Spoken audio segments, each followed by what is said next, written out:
Assalamu alaikum wa rahmatullahi wa barakatuh. Good evening and welcome to the special focus.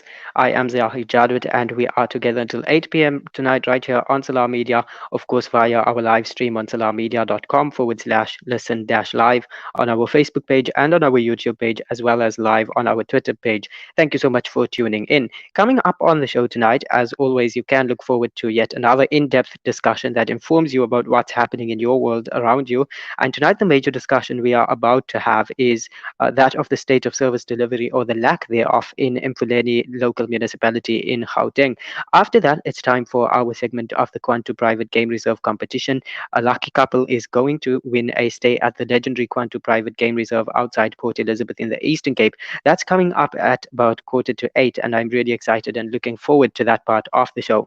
Now, Parliament's Portfolio Committee on Cooperative Governance and Traditional Affairs, COGTA, has again raised concerns around the Emfuleni Local Municipality, which is located near Vereeniging in Gauteng. In a statement on Friday, the committee said that the municipality remains dysfunctional and despite a provincial intervention enacted under Section 139 of the Constitution, there is little evidence of improvement. Internal divisions, alleged corruption, and a severe lack of service delivery in the area have been highlighted as some of the key issues affecting the area. We were instead hoping to speak to Mr. Gift Moerane, who is the executive mayor of the Emfuleni Local Municipality. But standing in for him this evening, we are joined by Mr. Stanley Gaba, who is the spokesperson for the Emfuleni Local Municipality. Good evening, sir, and welcome to the show. Good evening, Menir, and good evening to your listeners and your audience. Indeed, it is a pleasure to have you on the show. Some serious stuff to discuss here. So, the Emfuleni Local Municipality has been in the spotlight for a number of reasons for some time now. And like I mentioned earlier on in a statement on Friday, the Parliament's Portfolio Committee on Cooperative Governance and Traditional Affairs said that the municipality remains dysfunctional, and despite intervention from a provincial level, there is little evidence of improvement. So, what is the situation like at the moment in terms of service delivery in the Emfuleni Local Municipality? Yeah, thank you, Zahid. I think we need firstly to admit that yes, there are challenges that the municipality is facing. However, there is hope that things would get to normality. We need to understand that for quite some time that maintenance of infrastructure has not been happening in the area. It has not been budgeted for. But there are processes that have been put in place. And also one of these things that we're talking about is a financial recovery plan that begins to say what systems are we putting in place to make sure that there's no leakage in respect of money, there's no leakage in respect of fuel, there's no leakage in terms of the resources that we're supposed to be using, so that we are able to provide services in the manner in which we are supposed to be providing. As slow as it is happening now, but there is substantial progress that has been happening. We are beginning to collect waste. As you can come to Three Rivers now, you would realize that the waste is being collected on schedule. However, we still have challenges in respect of other areas where we still have also illegal dumping. It is not only a matter of removing it, but it's also an issue of education to educate our own residents to say at a particular time we are going to collect waste and it must be placed at a particular time so that we are able to remove it. So it's a multi approach thing that we need to be doing. But yes, there's slow progress. Progress is not going to happen as an overnight. We want to conceive that there are challenges in the municipality. However, we are dealing with those challenges. And we will dig a bit deeper into this discussion as we move forward, speaking about some of the challenges that the municipality faces, when trying to address these issues. And an interesting point you mentioned there about the community also having a part to play, in terms of illegal dumping that is taking place. But amidst all of this, there is a report which was done by a forensic investigation and risk management firm. And that report identified at least 33 senior managers in tender irregularities amounting to more than 800 million rand. Do you agree that there is an issue of corruption within the municipality as well? Look, I think we need also to put it in context. The issue of the Compario, it is a service provider that is giving services to the municipality. It is not an independent report. but it is the municipality that acknowledged that we have challenges in respect on how resources are being used. We need to know and understand the extent to which damage is being done. So the municipality appointed Compario Consulting Services, right? Now, the report identified that in these 15 contracts, these are the issues that need further investigation. It's 15 contracts. Now, in the 15 contracts, if you understand how a service provider has been appointed, you would find that from one level to the next, there are a number of people that are involved. That is within that context that we need to understand what went wrong, at what level, and who's responsible for that, and who needs to be taken to task. So comprehensively, the report says there are 33 managers that are involved. But however, we need to go deeper into that and be able to set up a process to deal with that.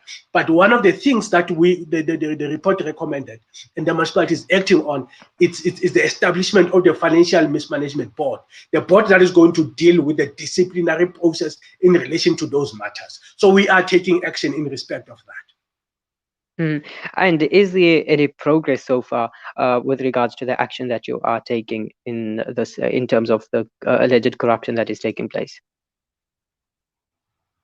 Yes, there has been progress. The report has been submitted to council.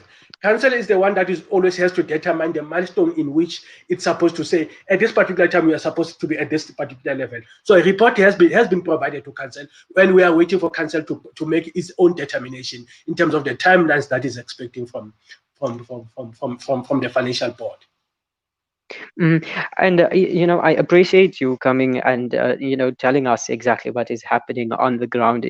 But according to Ms. Faith Mutambi from the in Parliament's Portfolio Committee on Cooperative Governance and Traditional Affairs, she says there is also a problem of dereliction of duty on the part of council, as many members have abandoned their oversight role. Can you confirm this as the spokesperson of Emfuleni Local Municipality?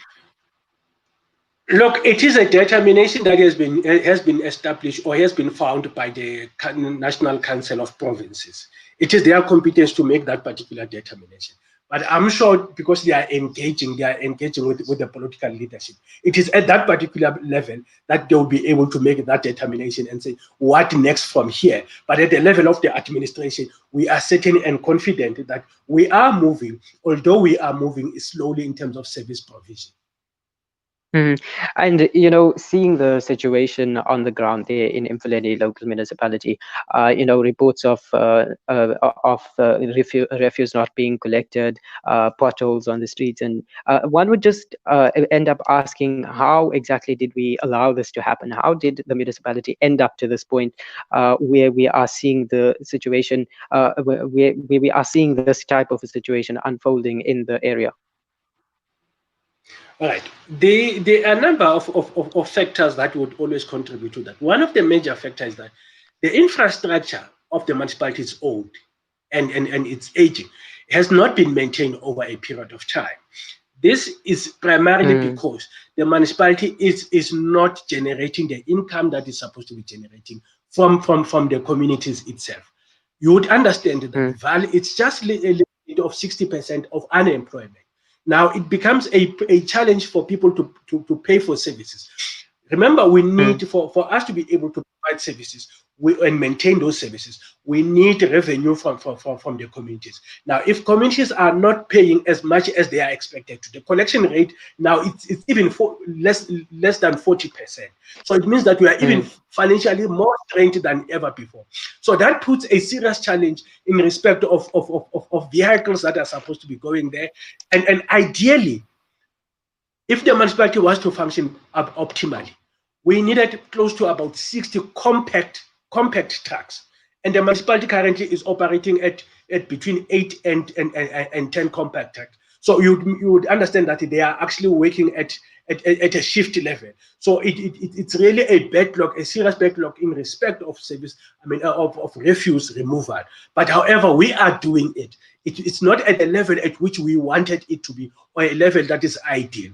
In respect of the road infrastructure, you need to understand that our road infrastructure also is old. And if you look at in respect of or the number of vehicles that are moving in there, the trucks that are moving there, it indicates that at a particular time, these roads no longer need to be resealed, but we need to redo them completely because they've not been done for over a period of time. But that also requires resources, which resources the municipality does not have because there's not enough revenue generation from the municipality. I mean, from the communities.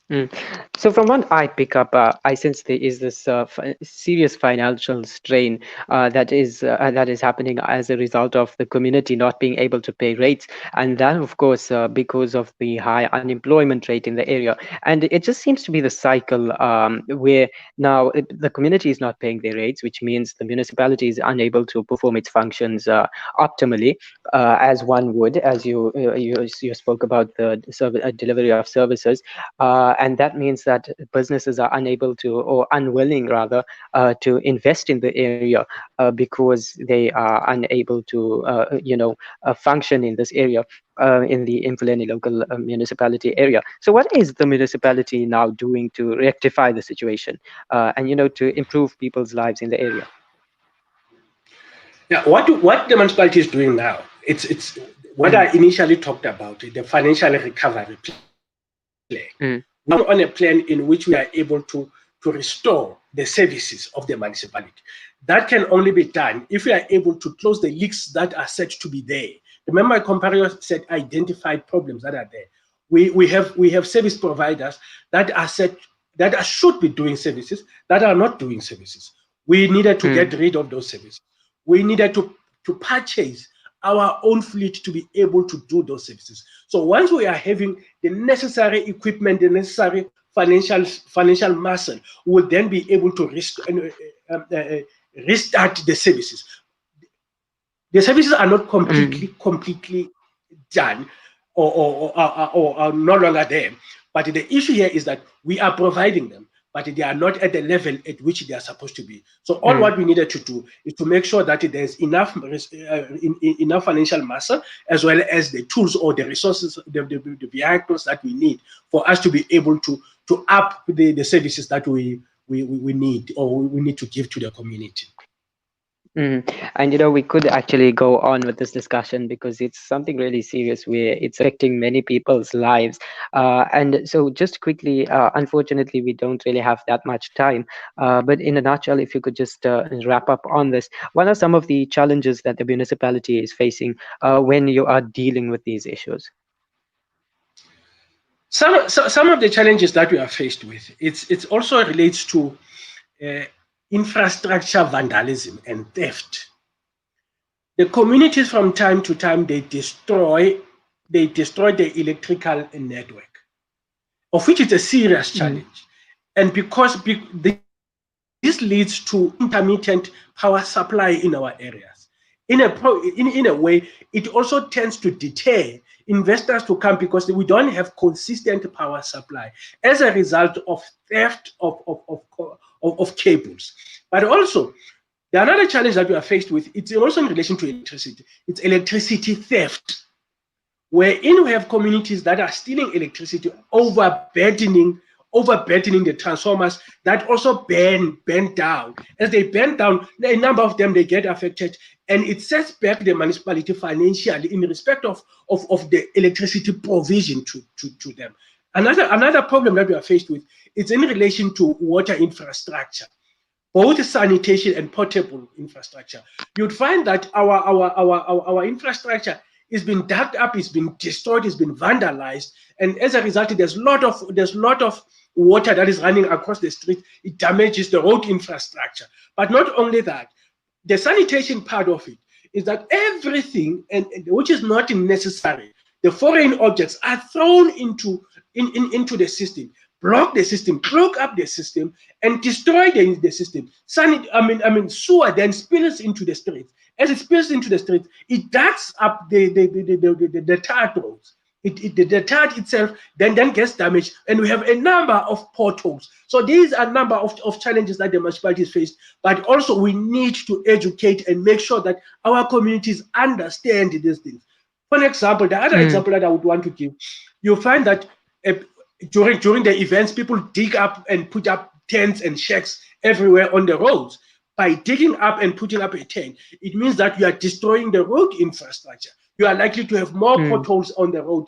As much as you protest and burn the tar, I mean the tires, you are also burning up the tar itself. So that's why our road infrastructure gets damaged in that way. So that's another challenge that we are faced with. But however, we are optimistic that with our systems in place that we are trying to put in place, we'll be able to recover slowly and be able to provide services in the manner in which it's expected, in the manner that will be satisfactory to the community. However, we are also appealing to the community that instead of continuously fighting, let's join hands with our own municipality and try to assist where it is possible.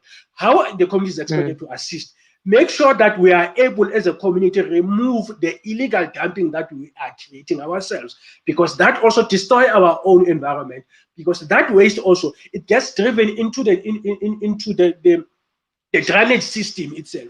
It creates more problems for the municipality to clean it up. So the community also has got a responsibility in assisting its own municipality to provide them with the services that they so much require. So it's a two-way street. So we need that partnership with our own communities, and business must also join hands with us and be able to close down the tar road. I would urge big business, especially business like your ISCO, your Metal, because they are using the road infrastructure with those heavy trucks that are overloaded and digging up the roads as well, to contribute so much that we are able to repair the roads themselves. You know, that's as part of social responsibility. They must assist the municipality to make sure that we are able to do that, and also assist in repairing the roads that are also destroyed in the process. And I think these issues actually fit into this broader context of this culture in which we tend to just start vandalizing the infrastructure that is available to us as South Africans in general. When we need to protest and stuff, and unfortunately, that's just how it happens. And I do hope that we do get rid of this culture, because it is really destructive to the infrastructure that was meant there for, and put there for us to actually make use of, and for the benefit of all of us. And unfortunately, when we don't appreciate these stuff, that's when we start to see our communities deteriorate. But I also think it's unfair to, if we were to shift the blame entirely on communities, because the municipality also has its role to play. And as you mentioned earlier on, there hasn't been maintenance taking place for a little bit, for quite some time before this. But that's where we're going to have to leave this part of this discussion. Thank you so much for your time, sir.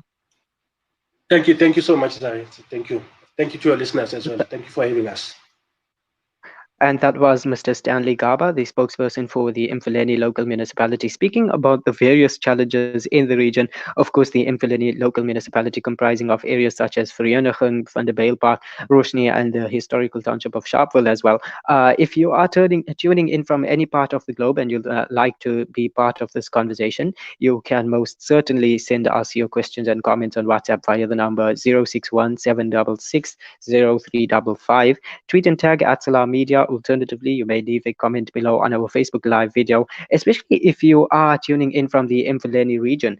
We are very, very eager to hear from you and listen to what it is that you have to say. What do you make about what Mr. Gaba has just had to say, relating to the service delivery in your area? Do let us know. The WhatsApp number is 061 766 0355. We are waiting for your messages as well. Now, the time is now 28 minutes past 7 p.m. Central African time, and that means it's time for me to introduce our next guest for this evening to further this discussion. And we are now joined by Mr. Tebogo Tlokwe, who is the caucus leader at the Democratic Alliance in the Emfuleni Local Municipality. Good evening and welcome to the show, sir. Good evening, Zahid. Thank you very much for having me, and good evening to the listeners. So I do hope you've been tuning in earlier on as we were speaking to Mr. Stanley Gaba. And as he has highlighted earlier on in this discussion, there is a myriad of challenges in the area. But for now, I just want to focus on service delivery, the aspect of service delivery in the area. So what do you think is the situation like at the moment in terms of service delivery? And what do you think is contributing to the lack thereof? Just hearing from the municipality side, Mr. Stanley Gaba said there is a service delivery delivery being implemented to a certain extent, although not optimally and at levels one would expect, and one would want to receive from the municipality. But just your thoughts on this? Oh, thank you very much, Zahid. Look, the service delivery in Emfuleni has collapsed. It has collapsed in a manner that the municipalities are unable to do anything. We sewage. Let me talk about sewage. It has to take at least about 48 hours or so, at least the turnaround time to service the sewage spillages. But here in Emfuleni, it takes a month or two or so. So you cannot say we are getting there, whereas things are getting worse. Things are getting worse in Emfuleni. Service delivery is not coming up. The only thing that we are doing now, Emfuleni, that I see it's a little bit positive, is the refuse removal, which is being collected bi-weekly. That means you jump 1 week and then you collect the other week. At least that's the only thing that we are able to do. But the electricity, sewage, on a weekly basis, we have challenges, water challenges, no pressure and stuff and stuff.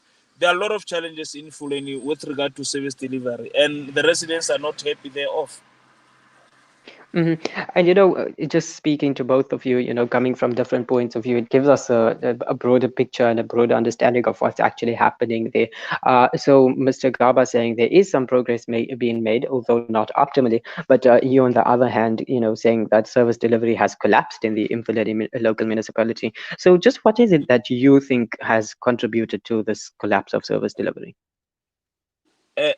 What has contributed to this collapse of service delivery is lack of political will. Because remember that as council, we do oversight. And as council, we have an administration. And administration is headed by the mayor, who reports to council. Now, the mayor of Emfuleni, Mr. Gift Moerane, has failed the municipality by not instituting council resolutions and policies of consequence management. You see, as as as the head of the municipality, he needs to make sure that the MM is doing his work. MM needs to make sure that his subordinates they are doing their work, and so forth and so forth. But in Emfuleni, that is not happening. We don't even have a service agreement with the MM, between the MM and the mayor, in place at this present juncture. So how do you evaluate performance of the MM if you don't have it? I mean, we adopted IDP in June. By now, we should have had that a service agreement between the mayor and the MM in place, so that we can monitor how our administrators are doing their work. That's our role as council, as oversight. But that is not happening. So Yeah. consequence management, it's a problem in this municipality. That's why officials don't feel don't feel the heat from council. Council take resolutions, but resolutions are not implemented. That's why the service delivery is really not coming up. And sadly, that seems to be the situation in many parts of the country. And the dereliction of duty and the consequence management. That's also something Ms. Faith Mutambi brought up, on Friday in Parliament. So you would recall that around 2 years ago, the municipality was placed under provincial administration under Section 139 of the Constitution, and that was in order to ensure that minimum standards of service delivery and financial viability are achieved through a recovery plan. Why then do you think the people of Emfuleni still find themselves in a deteriorating situation? Exactly what I've said, the lack of political will. Look, we're put under administration. And if you are put under administration, then province send an administrator to come and intervene on their behalf.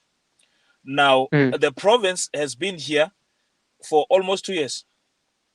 They put Upankwani as the administrator slash municipal manager. Then now they've brought Willie Bila to come and rescue the municipality. The municipality has the financial recovery plan, but the financial recovery plan has fallen flat on his stomach because mm, the mm, province did not play their part.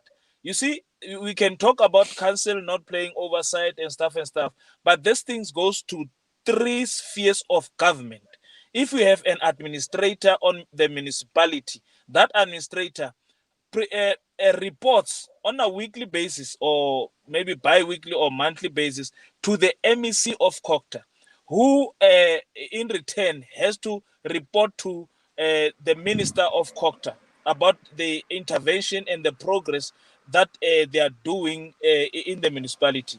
But that is not forthcoming. And because you know why, Zahid? It's because these mm, people, they are they are the same comrades who sit around the same table.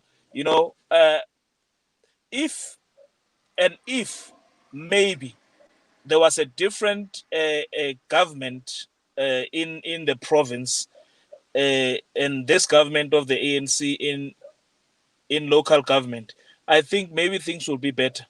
But now these people, they are mm, in cahoots, and they are reluctant to implement the resolutions that council are taking. They are reluctant to implement things that will make the municipality function, and they are not mm, assisting us with anything like finances and stuff. They are not assisting us. You know, mm, it's very difficult. So how do we expect the municipality to function with what Gava has said? He's right to say, you know, these people in this area cannot pay for services. But now, what is the importance of us having a provincial government if provincial government cannot intervene even financially within the municipality? Bearing in mind that mm, yes, there are irregular expenditures, there's corruption and stuff, but if you have an administrator here who's going to look after the purse of the municipality, who's going to make sure that supply chain management is done correctly, who's going to make that, you know, the finances of the municipality stabilizes. So what is so difficult for province to to mm, to to adequately intervene and help assess the municipality in this regard? Zahid, mm. we took a Yes. decision about the Compario report as council. Mm, In mm, 2019, November, council took a decision about the Compario report that the monies that were stolen have to be recovered. You understand? And mm, the mm, people who are implicated in that should be followed up, and the law enforcement agencies must do their work and make sure that those people are brought to book.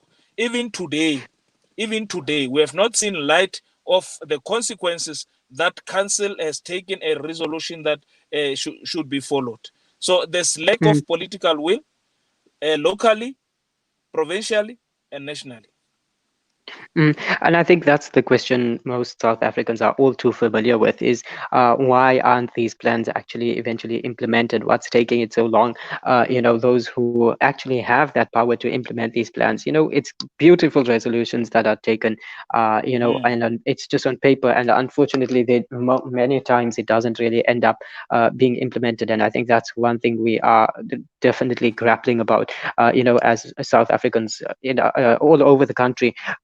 So about 3 weeks ago, the municipal manager, Lucky Lisane, he was suspended. That suspension was then said to be unlawful, and that was therefore rescinded. Around the same time, there were calls for the mayor, Mr. Gift Moerane, to be removed from his position. How has this sort of instability affected the community?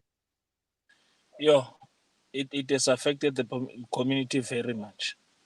And I Mm, can tell you, as a hit, you know, yes, if the municipal manager has done wrong or so, the mayor has to make sure that he act accordingly, to make sure that they reprimand or they apply consequence management to the municipal manager. But in this instance, Zahid, it is just mm, a matter of factional battles within the ruling party. You understand? mm, It's not a matter of that the mayor, I mean, the MM should be suspended because he did 1, 2, 3, 4, 5.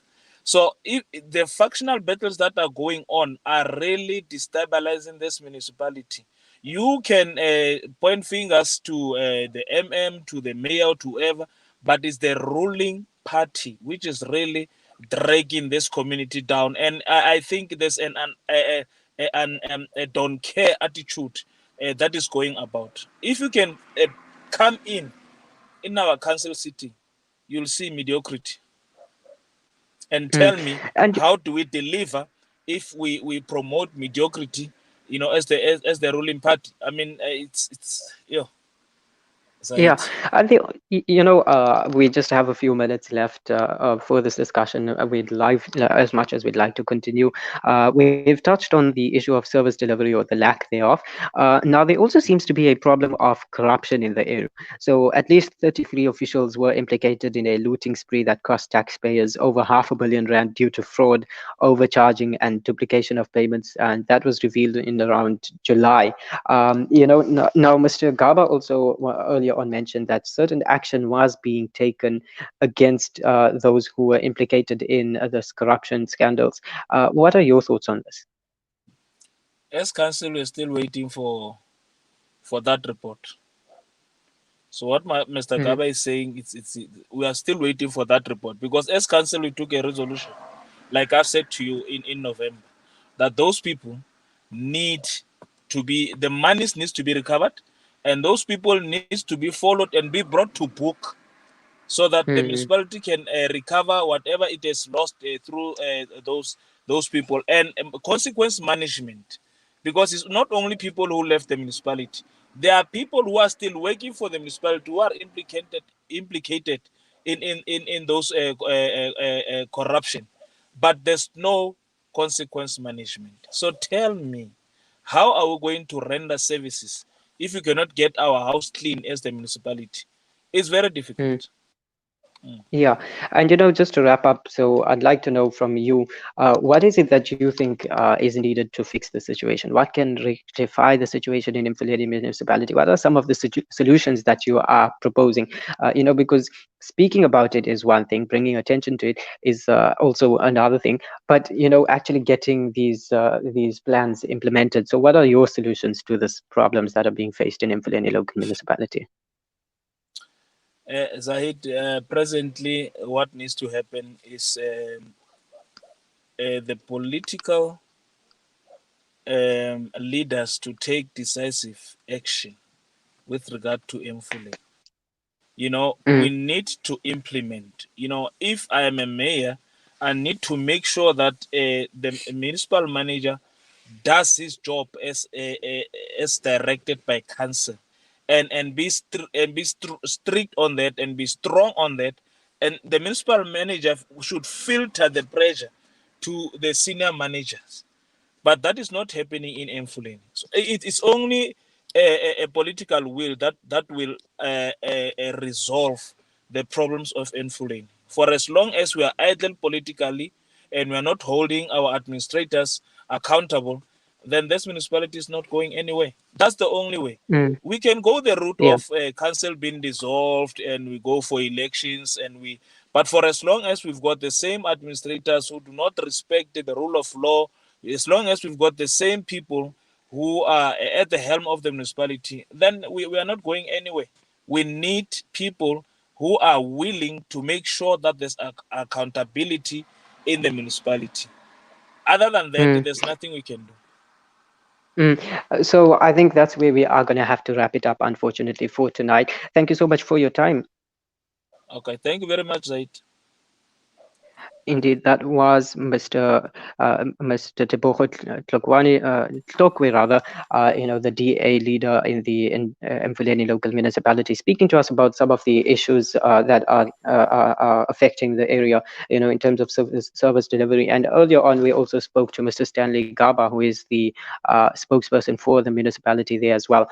So he says that the challenges that are being faced by the municipality at the moment, is as a result of a lack of maintenance. And he also spoke about infrastructure being vandalized, theft of infrastructure, and he says this is what actually deters investment in the country, and particularly in the Emfuleni local municipality. And he says that there is some progress being made, although not optimally. and at the rate that one would expect. But on the other hand, Mr. Tlokwe actually speaks about service delivery collapsing in the area. And that's also a sad reality that in many instances across the country, that's what is happening, where municipalities are failing to deliver services and on their promises that were made, before elections. But that also another issue there is that Mr. Gava pointed out is that but community members, there is a very low rate of rates being paid in the area. But then also one would wonder, how do you trust the municipality with the tax you pay? How do you trust that it doesn't end up being misused when certain officials were implicated in alleged corruption and there was no accountability? But that's where we're going to have to leave this discussion for tonight. And it is a really sad situation, and I do hope that it does improve for the people of Emfuleni and across the country. It's about time we get this political will and decisiveness that was being spoken about earlier on. But now it's time for us to take a quick ad break, and when we get back, we are going to do the two private game reserve competition. Please do stay with us.